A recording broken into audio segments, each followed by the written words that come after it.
Hello and welcome to the National Road Safety Partnership Program webinar, Systems Thinking in Action, a tool to optimise learnings in work-related driving incidences. My name is Jerome Carslake and I'm the Director of the National Road Safety Partnership Program and its many activities. To find out more, Sharon, if you just go to the next slide, please. Check out our website, register for the newsletter, or even better, follow us on social media so you can know more. Today's session will go for approximately 60 minutes. With plenty of time for discussion throughout. Next slide. We will be recording the session today and it will be shared on the NRSP website, usually around 24 hours after, and the PDF of the PowerPoint will be there as well. So we'd love to hear your input and to make the webinar as interactive as possible. Next slide, please, Sharon. So please send through your questions by typing them into the question box. The chat is also open. We'd love to make them as interactive as possible. Good thing about the question box, if something untoward should happen, we have a record of your questions should we have to re-record it. Fingers crossed. So Sharon, next slide. Our presenter today is Associate Professor Sharon Newnham. Welcome, Sharon. Thank you, Jerome. And for those of you who don't know Sharon, A, she's a fantastic colleague to work with, but B, she's also an organisational psychologist with Monash University. Accident Research Centre has conducted theoretical and applied research in workplace road safety for the past 12 years. Sharon, someone has no sound. Her research focuses on understanding the factors influencing safety performance in the work environment, from the individual characteristics of workers to safety practices and management beyond. We'd like to dive in, Sharon, and we'll get this underway. Great. Yeah, thanks so much, Jerome. And thank you everyone for attending this webinar today. This is a really exciting project that we undertook in the last year, actually. And it's focused on systems thinking in action, essentially, and looking at ways in which we can optimize learning in workplace or work-related driving incidents. So I'm sure a majority of you on the call will actually understand the extent of the problem. So I don't need to go through this in any great depth, but in terms of light vehicle crashes, it's truly underrepresented in terms of the statistics. And part of that reason is because majority of jurisdictions they do not monitor purpose of journey and capture that data relating to injuries, in particular when an individual or a worker has been involved in a crash when driving for work-related purposes. But what we do know at the moment is that, for example, with truck driving, that over 30% of all work-related fatalities involve operation of a heavy vehicle. And we know that there is a significant proportion of fatalities also represented in the road crash statistics, and that this data that was 5.3 fatalities per 100,000 registered fleet vehicles was undertaken in New South Wales because they've got mandatory vehicle registration. So we know that there is a significant issue. We do need better data capture to truly understand the extent of the problem, though. So there is a current gap in prevention activities. What we currently know is that we focus on risk management in workplace road safety in relation to light vehicles. But we don't have a good understanding in terms of what best practice is. And part of that reason is because we don't know the extent of the problem, and there's a lack of resources that are given to the management of light vehicle work-related driving safety. But what we do know at the moment in terms of our understanding is that there is an importance in being able to better understand the risk factors across the levels of the system. So I'm just going to go to this next slide here. And what I mean by that is that in the heavy vehicle space, and I'm flicking between light and heavy vehicles at the moment in this discussion, because the issues are primarily the same. But in the heavy vehicle industry, we know that the current focus of investigation is primarily focused on drivers and other actors within the system. So you're looking at fatigue, distraction, speeding, for example, and these types of the interventions that are currently applied within this space. And there's also a lot in terms of the vehicles themselves in the heavy vehicle space and in the light vehicle. It's one thing in terms of light vehicles, and we're talking about less than 4.5 tonnes when we're talking about light vehicles, that is focusing on like 5-star NCAP rating, for example. But we know very, very little about what actually happens at these higher levels of the system in terms of the companies, other organisations, government regulatory bodies, and particularly the risk factors associated with their role in the system, these particular actors. So this map that is intentionally supposed to be look like it's very complex and chaotic, it is actually that, in fact. But what I'm really wanting you to focus on is that majority of intervention is at these 2 lower levels of the system, but these risk factors have been identified at these 4 higher levels of the system. So therefore, we need a better understanding of all of these different factors that contribute to workplace road safety, if we are able to develop targeted prevention activities that truly resonate with the workforce. It really shows, Sharon, just how complex the environment is. I mean, that's A, it's a complex diagram, but B, there's so many other factors, but we're focusing on such a small portion. Absolutely. Yeah. And it's exactly what you said too, Jerome. It's the complexity of the system. So if we're just focusing on isolated elements of the system, such as speeding, fatigue, distraction, purely focusing on modifying driver behaviour, we're forgetting about that complexity, and we're overlooking that complexity and the role that factors or the roles that actors at high levels of the system, such as regulatory bodies, government bodies, associations even, can play in mitigating against the risk at lower levels of the system. So we need to understand that complexity in any type of intervention activity that is developed. And the one way we need to do that is coming back to what I was mentioning again, is the better capturing of data. And what we need to do is to be able to provide a foundation essentially to any type of intervention activity that is actually implemented.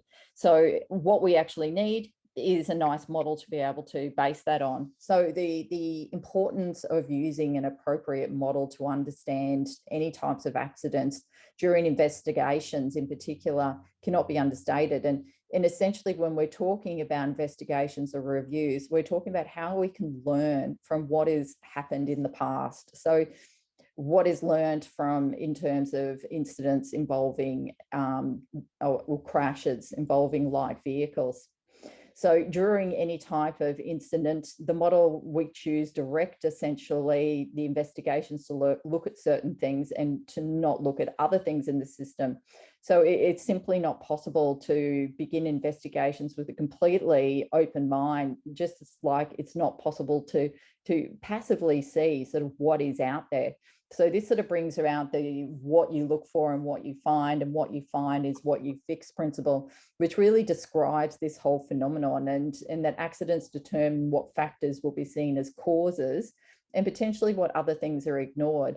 So we're just going back to what we're talking about before. The primary area of intervention within this space is at that driver level. So if we keep asking questions just at that driver level, this is what's going to inform prevention activities. We need to start asking questions at the higher levels of the system.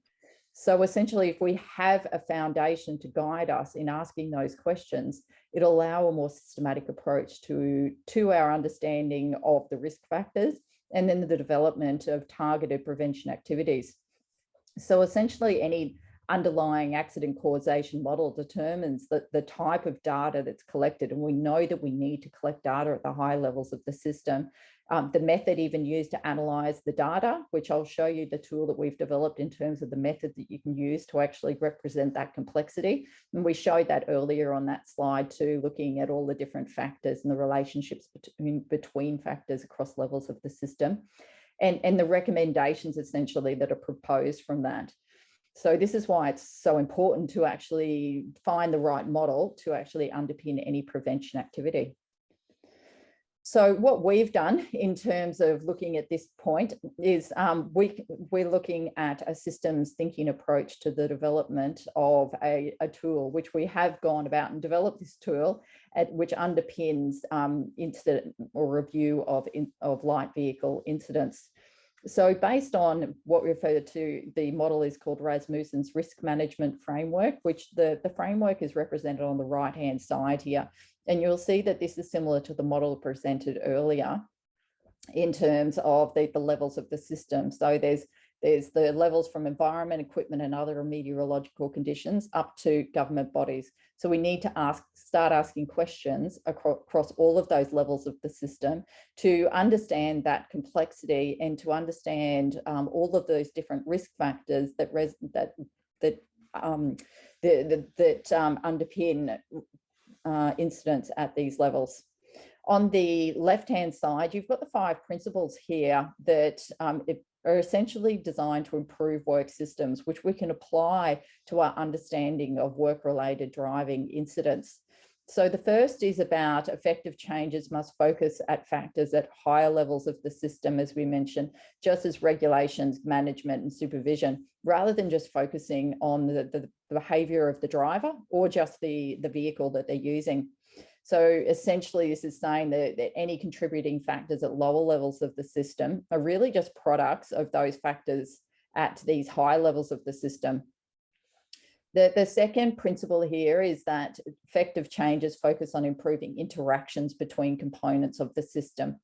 So, for example, looking at the different ways in which, looking outside workplace road safety, so budget allocated to departments needs to adequately support any type of rostering system that's happening to ensure that there's providing adequate leeway, for example, for staff that are going on holidays or in professional development activities. So there needs to be resources in place to ensure that there's that effective interaction communication across the system.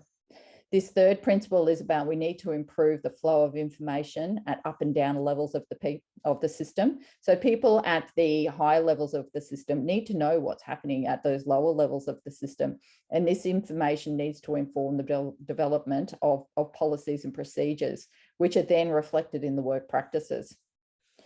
So the fourth principle is about making the system more resilient. And what essentially that means is people performing tasks in their own way and becoming more efficient over time. So applying that principle to workplace road safety, we do know that people are going to speed to get to their destination quicker.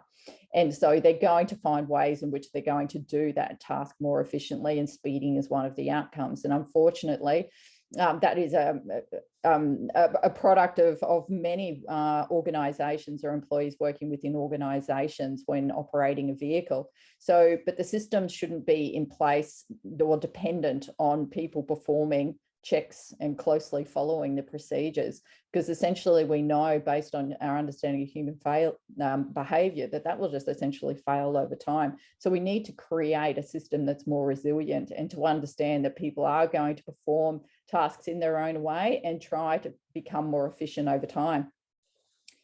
We also need to have that good monitoring systems in place to monitor the implementation of risk controls over time. So we know that things will gradually erode over time. Risk management systems will erode over time. So we need to be constantly vigilant in ensuring that they're implemented consistently, and that we're constantly evaluating different types of risk controls to ensure that they're effective. And essentially, going back to the previous principle regarding creating that resilient system. So based on that understanding of the framework that's guiding development of this tool, the goal of the tool was to provide a standardized process for reviewing risk controls following the report of an incident or near miss involving a work-related light vehicle incident. And essentially really that end goal being to help organisations and regulators as well to identify strategic interventions to drive systemic change to prevent these incidents from happening in the first place. So essentially creating better data capture to best understand the system and to develop targeted intervention approaches. So the purpose of the tool, going back to those systems thinking principles, is really to optimize those risk controls, the allocation of resources across the system, and by allocations, really ensuring that there's roles and responsibilities identified for all relevant actors in the system, not only the drivers, not only their supervisors and management, but up to the role of regulators and government bodies. And then essentially the end goal when we understand that complexity of the system is to improve that collaboration across the system and to mitigate against risks that are occurring at lower levels of the system when you're actually making those higher level system changes. So what does this tool actually look like? So in a very brief form, there are 6 different stages to this tool for reviewing work-related driving incidents. And the first step is about summarising the incidents. So this is any outcomes for staff and the staff, the driver or other drivers, current risk controls and any response prior to the incident. And it's providing that overall summary narrative around what actually happened and the flow of events leading up to the incident and the time of the incident. Step 2 involves identifying relevant stakeholders to provide information for the review. So this is not only about asking the driver that was involved in the incident about what happened, but it's talking to other relevant stakeholders in the system, such as the supervisor, even going up to the level of regulators or government bodies to identify if there is particular guidance material, for example, in place to actually inform policies and procedures related to the rostering system, for example, or different driving or the driving behaviours itself. So it's not only focusing on understanding or asking questions at those lower levels of the systems, but it's asking those questions at the higher levels of the system. And that's where we're going to be able to understand where we can actually create some systemic change. Step 3 involves identifying the factors contributing to the incident and why risk controls were ineffective, and if there are any better practice risk controls in place at the time. So this is where we use those principles of systems thinking, and we developed what we refer to as a classification scheme. So those 5 different levels of the system, we identified risk factors to prompt the users of this tool to identify any contributing factors that contributed to the incident that is under review. So we did that through a systematic review of the literature and in close consultation with stakeholders in the system to understand what the most comprehensive approach to that risk analysis would be. And I'm happy to provide what that actually looks like as well. Step 4 is creating that visual representation of the contributing factors and their relationships. And the slide that I showed earlier that really highlights the complexity of the system, that's an example, and I'll show you another example of an outcome of doing a review. So it's not only identifying the different risk factors, but it's going beyond that linear approach to understanding the causes, but looking at that complexity of the system. Step 5 and step 6 is about developing the action plan and identifying roles and responsibilities for not only individuals within the organisation itself, such as OHS managers, supervisory or leadership team, but it's actually looking at identifying recommendations for external stakeholders, such as government and regulatory bodies. For example, they've done a lot of work in the development of systems thinking tools, and in healthcare, we were able to identify several recommendations for regulators, which they use that information to develop some guidance material that wasn't previously available. So it does actually help to identify actions beyond the control of the actual agency itself or organisation, because that information can get used to develop targeted interventions outside of the actual the immediate control of the organisation itself. So what does implementation of this tool actually look like? So implementation of the tool is a really neat process where we actually undertake training in, first of all, have a webinar, which involves a 1.5-hour webinar on the evolution of accident causation models and systems thinking. So it's talking about a very more comprehensive version of what I have in the principles of systems thinking, but looking at evolution of accident causation models from the linear approaches up to system thinking approaches, and providing that justification in terms of how much better data is actually captured using a systems thinking principles. And then we actually go through looking at the model and method used to actually develop the tool itself, such as the classification scheme that I referred to previously. Then it's about looking at a workshop in which we go through use of the tool itself. So the 5 different steps or 6 different steps of the tool, we actually go through that step by step and provide some guidance around how to actually use that tool, which is fairly self-explanatory, but the workshop helps to clarify some of those key issues and to create learnings between amongst people that have previously been in a position of undertaking reviews of work-related driving incidents. We also do, as part of these implementations of tool, follow-up coaching to provide feedback on the type of information that's collected in a particular review, and to question, I suppose, if there's factors, particularly at the higher levels of the system, that also contributed to incidents. So it's generally the approach amongst many users that haven't used systems thinking models and methods in the past to primarily think about the contributing factors occurring at those lower levels of the system. So we really try to prompt that thinking process to actually go beyond. Now, if this was a risk factor for the driver, what prompted this to actually occur from the operations management level or government or regulatory level? So it's finding those relationships between different risk factors that are really important. Why that's important is because we can create systemic change if we can identify risk factors and associated actions at those higher levels of the system, because they'll mitigate against pressures at those lower levels of the system. So just in terms of what we actually found from the implementation of one incident.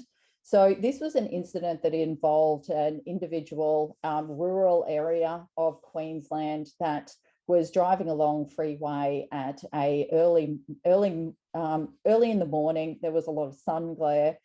There was a lot of traffic at this particular point in time. They were driving in the speed limit. There was a car beside them that had a tub on the back of the car, of the ute, that was open, that was not sealed. And the tub came off on the 100-kilometre zone and went underneath the work-related driver's car.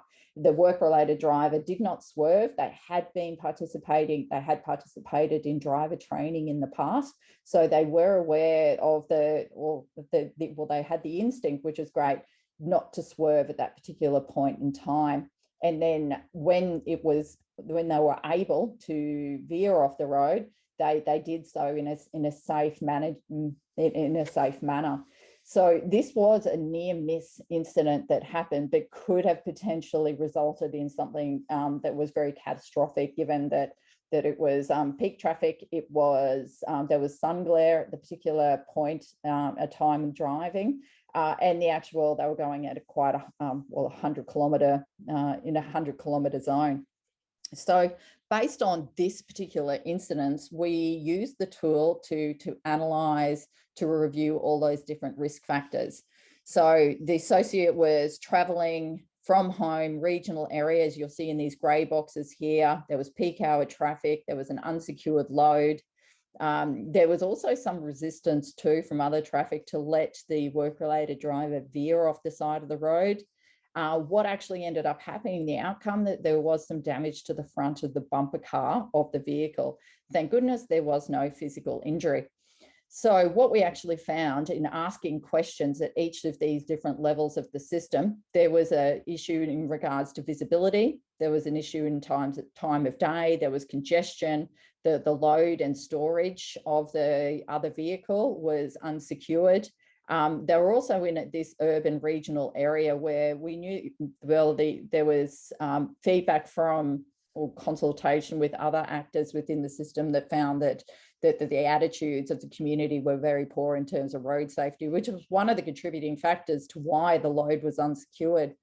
At the driver and other road user level, we found that there was a familiarity with the vehicle, which was part of a protective factor. And this is why it has been highlighted in green there, because we identified it as protective factor.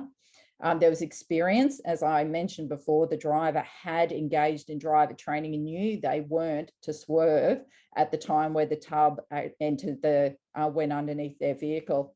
There was risk perceptions because there was training as part of the training within their organisation.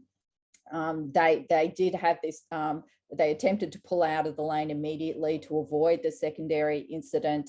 But they knew that there was the drive environment and the traffic culture was pretty questionable, I suppose, in terms of attitude. So therefore, that they knew not to swerve. So their understanding of or situational awareness was quite high.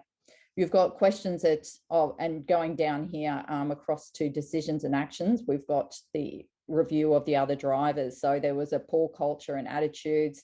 There was the tool of trade vehicle had the unsecured load on it, and the driver did not secure the load on the vehicle as well. So in the yellow outline there, we've identified risk factors. So you can see across these levels as well, there's risk factors and there's protective factors that have been identified within this review. In the operations management level, a protective factor was that skill-based training, which was provided by the organisation. But there was also risk factors in terms of communication. So it's a very reactive. They did have great communication from supervisors to drivers around workplace road safety, but this was more reactive and didn't actually go into the more proactive approaches to even considering cultural issues in the area. And to heighten that situational awareness. There was also risk factor in terms of rostering. So driving in peak hour essentially increases that exposure to the risk. At the governance administration level, there was time allocated to training, which is identified as a risk factor, and the drivers needed to engage in that training every 3 years. And that mandatory training and incident reporting was also identified. So we had this information regarding the incident, that reporting was in place. And up to the government regulators and external influences, some of the risk factors were identified. So safety strategies in particular, so alternative forms of evidence to explore effectiveness of driver training. So only looking at driver training, which is focusing on knowledge and skill, as opposed to any kind of effective state that's trying to challenge drivers' key beliefs regarding unsafe driving behaviour, and that may feed into this cultural element of the traffic environment in the area. There was this community attitudes, poor traffic safety, and enforcement as well. So the fact that there was limited enforcement of illegal activities such as that unsecured load, and that was a product of the area too. But there was also the areas that we did identify in terms of protective, there's social networking opportunities in terms of providing evidence-based promotion of best practice and how we can actually do that. So essentially this is showing all of the risk factors and protective factors that were identified in this incident that we used as a case study for this, pilot application of this tool. It also shows the relationships between risk factors within and cross levels of the system, which is really highlighting that complexity of the system itself.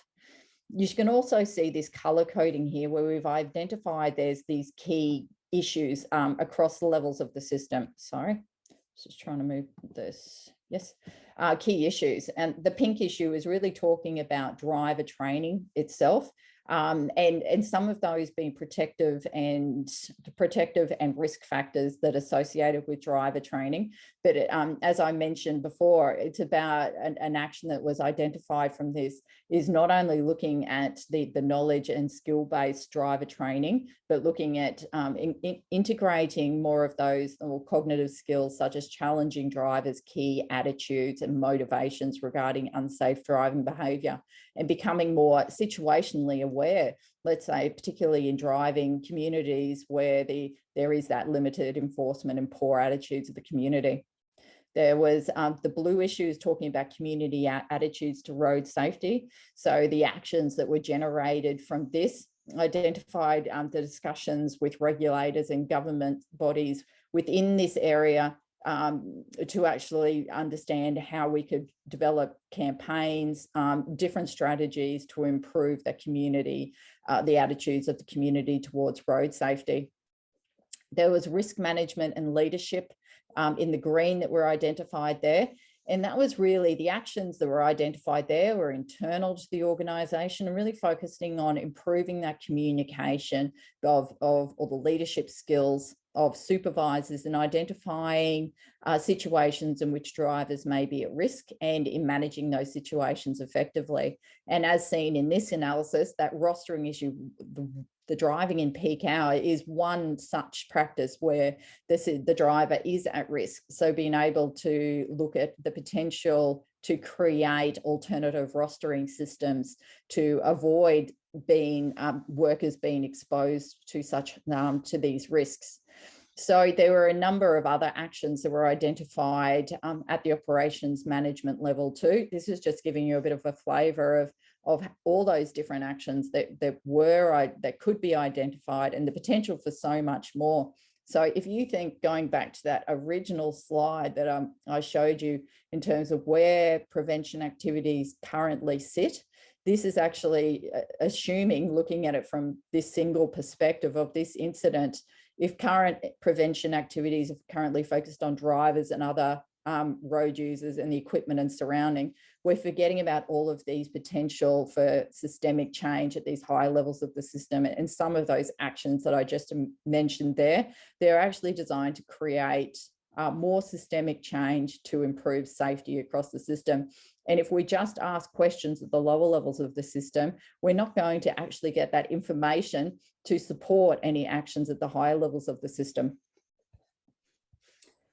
So just in terms of this tool has recently was developed last year, and we were able to do a pilot application with 3 case studies. And this was one of the case studies that was undertaken. And there were the 2 others that were undertaken too. All of these are available. I can send them through, or they're available on the WorkSafe Victoria website as well.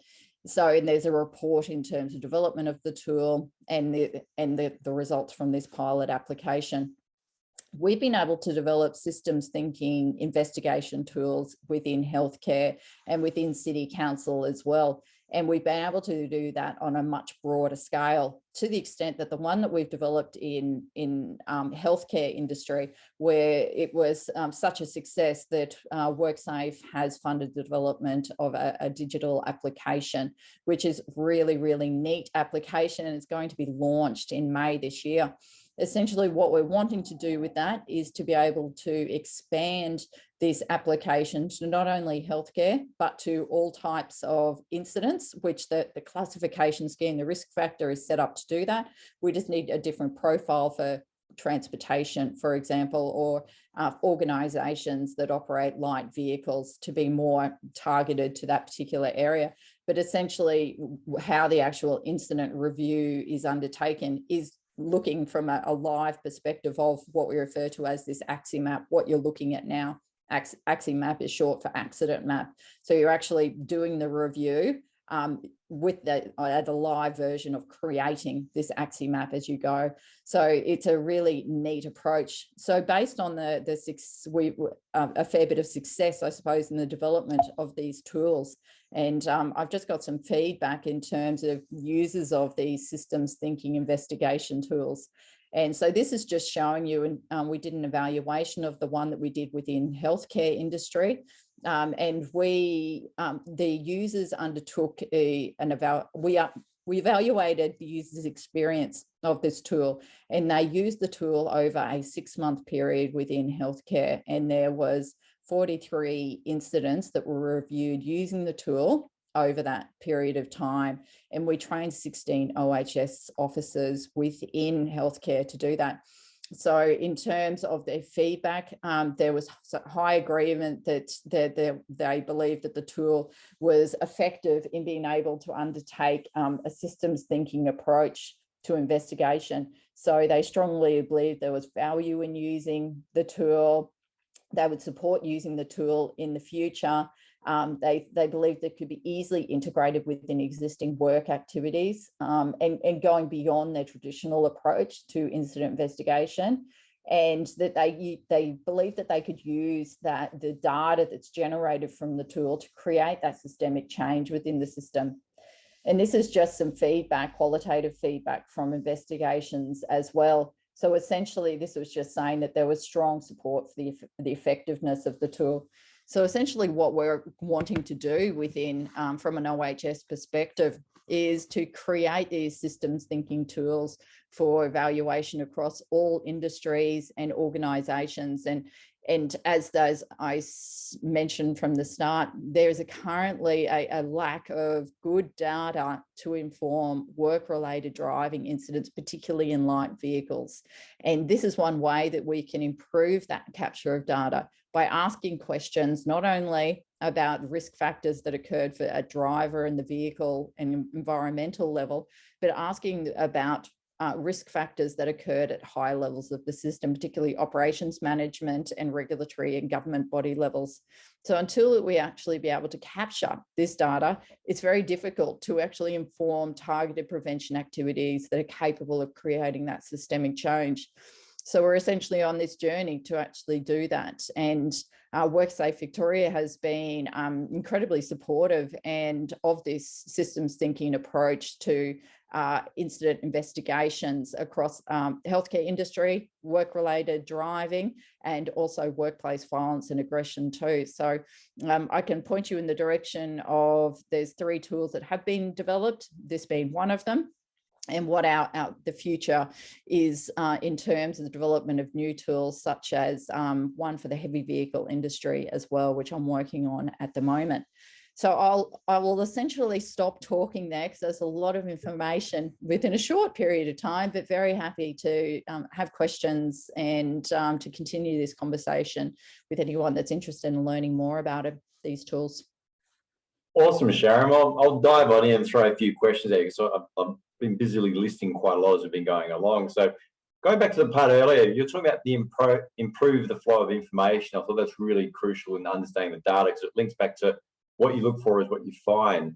But I remember talking to a senior person in an organisation, the problem they said he made was, I asked the people below me, is everything fine in the transport space? And they go, yeah, it's fine, trust me.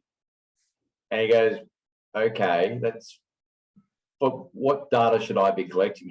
How should that data look as you go through the different sort of tiers, do you think? How that actually should look. Yeah, so it's about using, this tool actually provides the prompts to ask those questions at all the different levels of the system. So there is a systematic guide that is embedded within the tool to help ask those questions, and that the role of the supervisor, senior level management is incredibly important. So particularly for example, in the healthcare industry where we used this tool, we were able to identify even up to role of the chief procurement officer, and just not having good consultation with that particular person or actor within the system in terms of the purchasing of equipment to ensure that it's fit for purpose. And that kind of issue resonates well within workplace road safety, given that there is a number of vehicles that need to be modified to make them fit for purpose for the driving conditions or the individual that's driving the vehicle itself.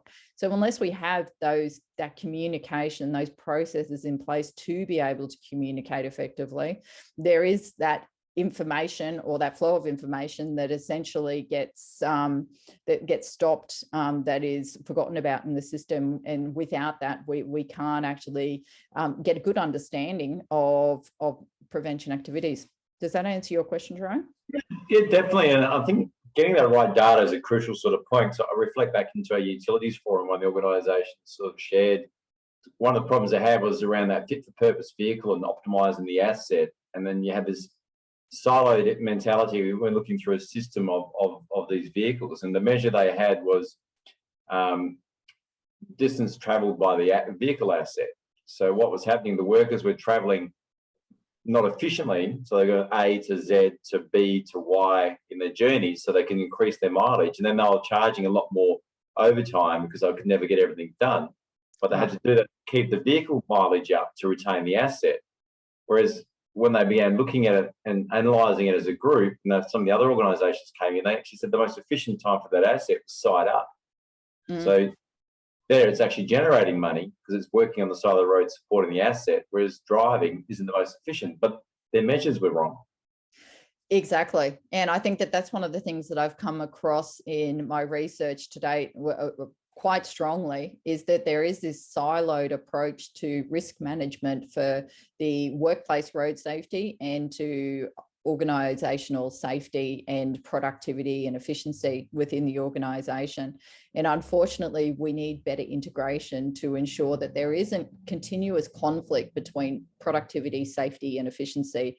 And if they are operating in silos and there's not good communication across those systems, where essentially that conflict is always going to exist. That's what, I mean, that's a good example that you're saying there, in terms of one of those conflicts that exist. And essentially, if we can create better communication across the systems, we can develop more relevant and targeted KPIs. And that's an example of an outcome that can come from systems thinking investigations, is to inform the development of targeted and relevant KPIs that not only tap into productivity and efficiency, but their safety is represented within KPIs too. Now, hopefully some other people will throw some questions in soon, otherwise it'll be just me asking it. I like the point you talk about, the flexibility in performing work back earlier. So you really drew on that sort of point. I think this is where we're going with a potential another case to apply the tool, which is really exciting, and it touches on where the modern workforce has shifted to. So one of the things that's popped up where people are in their vehicles, and we all talk around the risk of mobile phones, but where there seems to be the disconnect is some organisations, workers are on their actually doing Teams meetings and Zoom meetings whilst driving. Yes. Yeah, absolutely. They're becoming more efficient. They're finding better ways of doing work. It's human behaviour. We have to, and particularly through COVID, we have seen this referred to as COVID creep into working lives. And the vehicle is we definitely see that. And we've had this conversation with a number of agencies actually that have said that individuals are starting to take Zoom meetings. So this is only one example. I mean, if you're looking at the role of automated vehicles, that is another example of where we're going to see this conflict happening. So where do the priorities lie, and where are we going to get that, the importance in terms of safety as opposed to doing the job well and in terms of productivity and efficiency.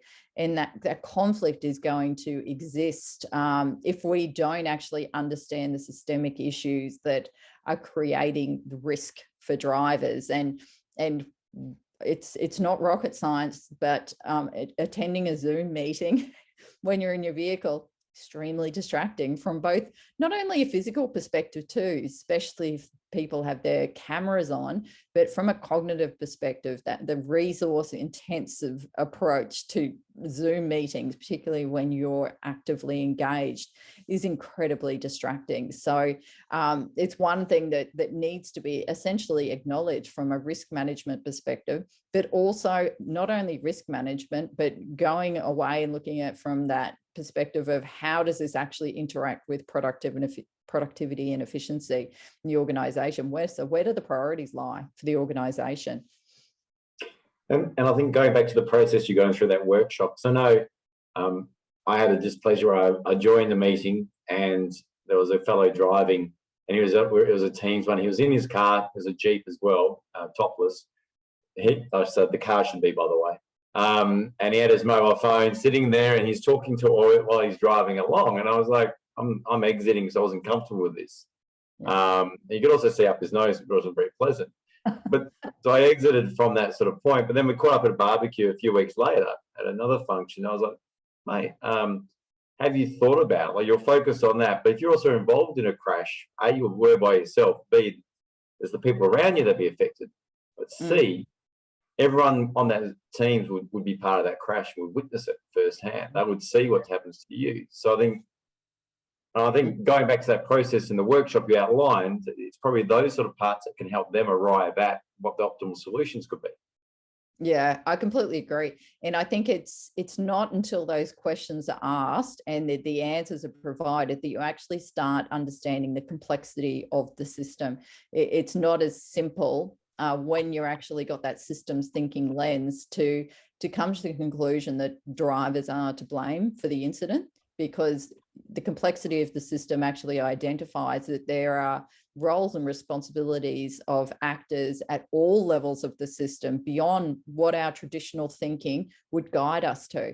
And I think that that is the beauty of systems thinking approach to incident investigation, is that it makes you question the causation of incidents from a multi-level relationship perspective. The other one you had in there was around the allocation of resources. So I guess what I like there is quite often people will focus on, these are all things we need to do. We need to do this yesterday. And they strategies and action plans to do it all yesterday. And then they start and they go, they haven't got the resources to do it. Absolutely. Yeah. And reporting systems are a good example of that too. So there are reporting systems, or organizations have them in place, but there's no one to manage the data that comes through from that. So there is incredible learnings that you can have. And those learnings, although, reactive in terms of that approach, can be turned into how can we learn from this incident and be proactive to ensure these incidents don't happen in the future. But you need dedicated resources within organizations to be able to monitor and evaluate this data. Infringement notices coming through to organizations of speeding offences are another great example of misallocation. So oftentimes it goes directly to the driver, as opposed to supervisors who are in a position to be able to identify why that driver was at risk and to manage that situation effectively to ensure that the speeding offence doesn't happen again in the future. So I think it's important to be able to look at this system, workplace road safety, not in isolation to other aspects of the system, such as human resource management, such as occupational health and safety for those working inside the physical boundaries of the organisation, but to look at productivity, efficiency and safety as a whole. And I love that point you're making there, because I know some of these organisations, you mentioned the care sector quite a bit, and some of the people who do palliative care or meals, they go out for delivery, they're so altruistic in their nature that their focus is, I want to do the next one, I want to do the next one, and they'll try and squeeze as much into the day to help others, and they put themselves at risk because they've got to, as you said, they've got to speed, they've got to do that. But management may not have thought about that, and they've got to temper their enthusiasm for helping others. Absolutely. And Mark Stevens from Uniting Care, he will be able to talk at great lengths about that. And he had a campaign years ago now talking about how does that actually affect others. And that was the primary note of what the campaign was about, that your safety on the road is as important as you visiting clients and attending to clients within their homes, because it has a flow-on effect. So I think it's really important to be able to acknowledge that as well. A great question here from Damien. Does the topic of vehicle monitoring systems feature in the AccuMAP criteria? And I know it's a topical issue where he works. That's a great question. Yeah, definitely. It all depends on incidents under investigation or under review. So, but without a doubt, yes, in-vehicle monitoring systems would feature within the AccuMAP, and they're identified as a prompt at the driver level and at both at the equipment level as well. So we definitely would see, I imagine, using this tool on a broader basis, that would get identified in a fair bit. And particularly if you look, just going back to the conversation we were having before about the allocation of resources, it's generally considered to be the silver bullet approach to put in-vehicle monitoring systems in the vehicles, and that will solve the problem.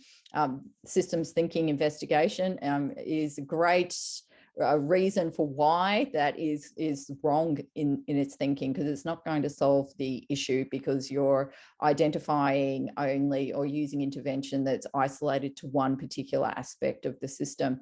And going to our conversation before about allocation of resources, unless you have a dedicated person to actually get that data, analyze that data, and provide meaningful feedback to drivers and supervisors on the performance of the driving performance of individuals, then the in-vehicle monitoring systems are often not utilized to their full potential, and they're often considered to be more in a place of that big brother monitoring, and which then sort of flows on to mistrust and dissatisfaction with the organization. So I think in-vehicle monitoring systems, in my opinion, are a great example of how they could be used from a systems thinking perspective in terms of implementation and delivery, but they can also be a failure if used from an isolated perspective within the system. I'll add another little bit of complexity into discussion on this one, Sharon, which has popped up. So one of our partners, and I know a few companies have experienced this, one of our partners reached out and they said, are you aware of any ways to engage the community, or do I adjust the thresholds on our telematics? Because our regional drivers are driving to what we perceive, what we believe is a safe speed on the roads, and they're on the receiving end of aggression from third parties because they're driving at the speed limit. What should we do in educating them? So it's an interesting one, that one as well. Well, this is what came out of this case study, or pilot application of the tool, that there were attitudes or community attitudes that weren't in support of road safety, and it wasn't well articulated. So one of the actions that were generated from this particular review was about campaigns within the community to talk about road safety and to highlight the relevance of issues such as securing load and driving on in highway environments, and the importance of doing that. So unless this kind of information is captured and fed up to these higher levels of the system, it is not going to be effective, and we're not going to be able to create any long-term change within the system. And I think that's exactly what I think where they're sort of going as well. We're leading them and saying, let's actually do a campaign, or let's reach out, put some stick out some education, say, look, our drivers are driving at the safe speed limit. Are you? As simple as that. Absolutely, absolutely. And I think this is, and NRSPP was actually identified in the recommendations too, and how that they could actually perform different sort of activities such as that as well. So these campaigns, there's these quick facts about the importance of things like securing load. Sun glare came up as another issue within this review too. And I know NRSPP has worked on sun glare issues as well. So it does identify the role of multiple actors within the system to reduce injury and death with use of a vehicle. It's interesting. So next month we'll be dropping one on car park safety, because it came out from one of these bits of discussion you and I were having, when the senior person said, look, actually I'm fine to have lots of bingles and things in our cars from car parks, because our salespeople are getting in and out fast and making sales. And you're going, well, is that the right sort of attitude, do you think? Yeah, absolutely. And it's another example of productivity, efficiency versus safety. So where are the conversations actually happening at the moment, in what space, and where are those priorities actually in terms of employee, in terms of the employee themselves, and management in terms of KPIs. Awesome. Thank you so much for your time today, Sharon. And I really love the point that you made around what you look for is what you find, whereas what you find is what you look for. I think that was probably one of my take-home pieces from today's bit, and it's trying to get the focus right. Yeah, absolutely. Yeah, we have to ask the right questions if we're going to create any kind of systemic change in the system. I think this offers a nice method, systematic method to be able to do so. So thank you very much for having me present, and for everyone for joining. My pleasure. Thank you, everyone. And I look forward to you joining us in the next webinar as we move forward. Thank you very much.